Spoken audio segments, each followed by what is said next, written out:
Hi friend, তো কাজ করছিলাম। কাজ করতে করতে হঠাৎ করে কর্তামশাই বললো একটা মালের ড্রয়িং করছি, তো সেই মালটা একটু বন্ধুদের দেখাও। তো চলো তোমাদের একটা স্যাম্পল দেখাই। দেখো, এই মালটার গলাটা ঠিক মতন হয়নি, আর এই ডিজাইনটা দেখো, এটার ওপরে একটা ছোট্ট পকেট।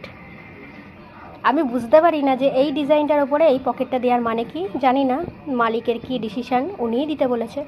এটা কত সাইজ থেকে কত সাইজ? এটা 18 সাইজের মাল, এটা ছোট। তো এটা দুটো কালার হবে, একটা অরেঞ্জ কালার, একটা সবুজ কালার। দাঁড়াও, ড্রয়িংটা তোমাদের দেখাই। দেখো,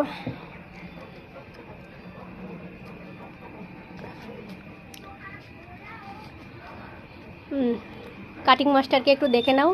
এবার লেয়ার দেবে, লেয়ার দেওয়ার পরে মালগুলো কাটিং হবে, তারপরে তো সেলাই হবে, আয়রন হবে, প্যাকেট হবে। প্রিন্টিংয়ের কথা তো ভুলেই গেছি, মালটা কাটিং হয়ে প্রিন্টিংয়ে যাবে। আমাকে বলছে প্রিন্টিংয়ের কথা তো তুমি বললেই না। ঠিক আছে, ভুলচুক হতেই পারে। তো এই মালগুলো এখন রেডি হবে।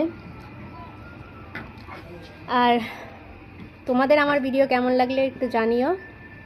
দেখা হবে পরের ভিডিওতে। টাটা।